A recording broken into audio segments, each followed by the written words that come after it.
Welcome to the Deep Dive. Today we're taking a closer look at a really intriguing piece of writing. It's titled The Burden of Perfection, Escaping Self-Inflicted Wounds.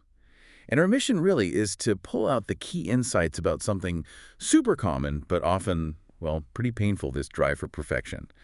So to kind of set the stage, let's start with our word for today, fugitive.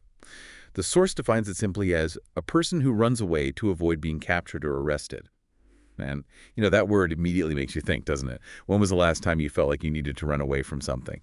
That whole feeling, it really frames this idea of the internal escape we try when we stumble over our own imperfections. Yeah, it's interesting how it connects fugitive straight to perfectionism. The piece states, pretty bluntly actually, that a perfectionist lives a cruel life. That's quite a statement, isn't it? Because that constant striving, it often traps us. It traps us in the cycle of beating ourselves up. A cruel life. Right. Wow, yeah, that hits hard. And the text describes this like cloud nine feeling when things go right. You're nailing it. But then the second you slip up, what it calls a brain fart, which is such a relatable term, like just a simple lapse, that's when the pain really kicks in and spirals. It says, we just keep asking ourselves, how can I make such a basic mistake? Even when, looking back, it wasn't that huge a deal. Exactly. And the key thing here, I think, isn't just the mistake itself. It's what the source calls these self-inflicted wounds. It talks about how we put ourselves down again and again, almost like punishing ourselves now will somehow stop future mistakes, which it probably won't. And we blow them way out of proportion, right? Feeling like everyone is thinking about our mistakes. We magnify it. Oh, absolutely. And then the reaction described is pretty extreme. It says we often end up turtling up and restricting future actions and do drastic things. Yeah. It's like we just retreat, pull back completely because of one error, avoid trying again. Which naturally leads to the question, okay, if that's the destructive path, what's the rational way to handle it? And the source is actually very clear about this. It really is. It basically says the rational thing is to just own it. Use it. Use it as a chance to see a blind spot, learn from it, and try not to repeat it. Simple as that. It comes down to remembering we are human and patch ourselves. I mean, that's what we'd tell a friend, wouldn't we? If they messed up, learn from it. Yeah. But gosh, it sounds so easy said like that. Much harder when you're actually in that spiral.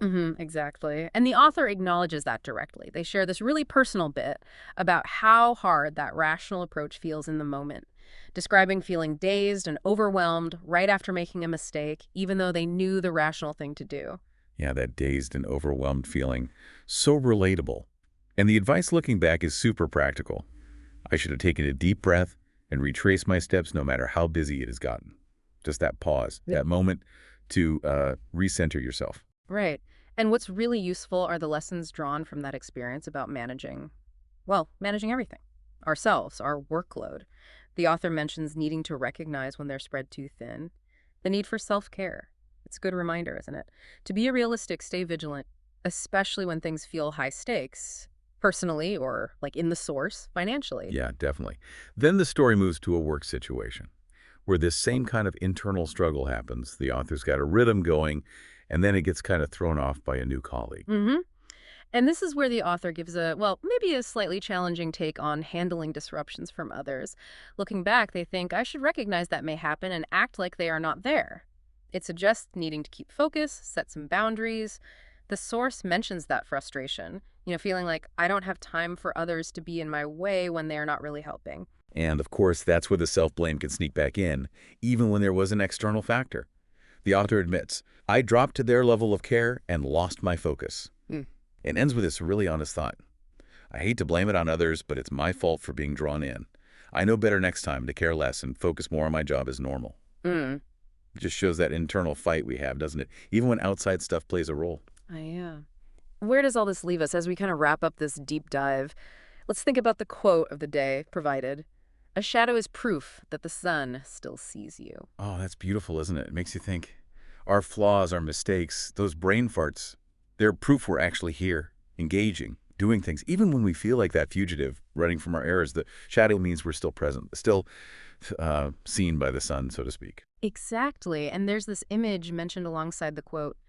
A person jogging down an empty road, but their shadow looks like a tangled mess chasing them. That visual just perfectly captures this burden of perfection, right? Our own shadows, past mistakes, the pressure we put on ourselves, it can feel like this horrible, tangled thing right behind us, even when we're trying to move forward. Yeah, so this whole deep dive, it really exposes that paradox of perfectionism. Wanting flawlessness so badly actually leads to these really deep self-inflicted wounds when we inevitably fall short. It shows that battle inside us. The rational brain saying, learn from it, and the emotional gut reaction just spiraling into self-punishment. And it highlights that crucial difference, doesn't it, Hmm. between acknowledging a mistake and letting it totally take over, making us turtle up. We saw how the author learned to sort of patch themselves up, and even suggested, maybe counterintuitively, that sometimes we need to care less and focus more on your job as normal. So thinking about all that, in a world that does often seem to demand perfection, what does it actually look like for you to embrace this idea of self-repair, maybe even a little selective detachment? And how can we start to see our own tangled shadows differently? Not as something scary to run from, but maybe as proof that we're on the road, that we're moving, and yeah, that the sun still sees us.